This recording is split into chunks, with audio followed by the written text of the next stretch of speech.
Hey there, y'all. How we doing today? Just like in sports, football, basketball, hockey, whatever sport it may be, when there are penalties, it can drastically change the outcome of a game. Very similar to required minimum distributions when it comes to our retirement. Welcome to the Live More, Leave Your Mark Total Retirement Game Plan channel.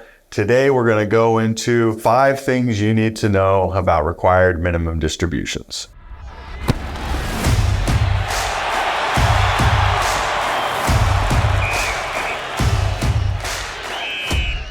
Number 1, what are RMDs? RMDs are required minimum distributions. It's money that you've not paid taxes on that was deferred in some type of retirement account. And under current legislation, at age 73, you are required to start those distributions. The year you turn 73, you have until the following year, April 1st, to take that first minimum distribution. And then every year after that, you have until December 31st. Now, if you do wait till April 1st, the year following you turn 73, it would require you take 2 distributions during that year. So most of the time, we recommend just taking that first distribution in the year that you turn 73. And then, of course, every year following, you have to do that requirement as well. Second thing, what accounts require minimum distributions? Now, again, this will be any account that hasn't been taxed because we deferred those. Many times it's going to be our 401ks, right? You may have a 403b or a TSP. You might even have a deferred comp 457 plan, traditional IRA. These are the types of accounts that you're going to have to pull those minimum distributions from. So important to know how many of those accounts you have. The beautiful thing with IRAs is you can aggregate those totals together and take it from one account if you want to. 401ks or employer-sponsored plans, you cannot aggregate those.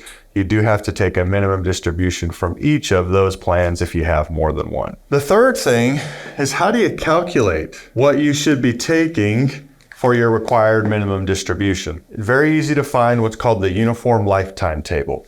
This will help you calculate how much you need to take out of your account. Now, on December 31st of every year, your institution, wherever the money is held, they're going to send you a notice to let you know what the value of your account was on December 31st. You're going to use that value in conjunction with the Uniform Lifetime Table, depending on your age, to be able to determine what that required minimum distribution is. Now, the beauty in today's world is most of these institutions will help you calculate that automatically. They'll send you a notice letting you know what amount the IRS wants you to take. And as long as you set that up, many of them will automatically do that every year going forward. Again, IRAs you can aggregate and take from one if you'd like to.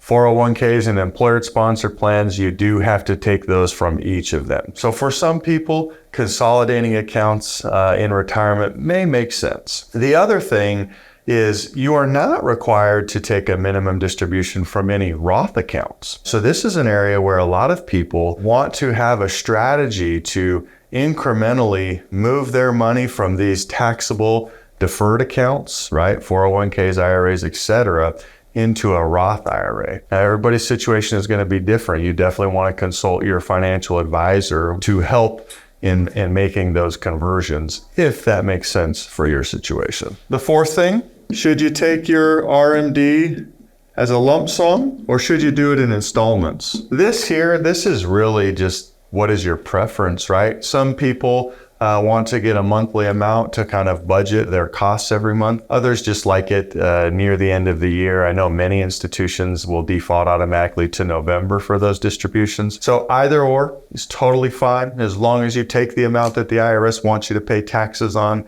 you'll be A-okay. All at once or in installments, your preference. The fifth and last thing that we want to consider, how will RMDs affect Social Security and any taxes? Now, your required minimum distribution is not going to affect how much you receive from your Social Security benefit. The one thing it could affect, though, is how much taxes you pay. So the way they tax Social Security is they're going to look at your provisional income, which is all of your income combined. And as you hit certain limits, more or less of your Social Security could be taxed. When you hit 73 and have to start those required minimum distributions, there is a possibility that your tax on Social Security could go up. The other thing to consider, obviously, as well, is whatever you need to take in terms of a required minimum distribution, that is regularly taxed income to you. If you haven't developed a plan to determine how that may affect your taxes, that would be something definitely to consult a professional about. Here's one of the things that we know with our process here, the Total Retirement Game Plan. These are things we're going to consider for those teammates that we partner with. Make sure that we've got a plan to address these things. And hopefully, if we've built a plan the right way, required minimum distributions will be a very simple part of the process. And maybe we won't have to do them if we've moved most or the majority of our assets to the Roth or other tax-free instruments. Thanks for being with us here today. Enjoy. We'll see you soon.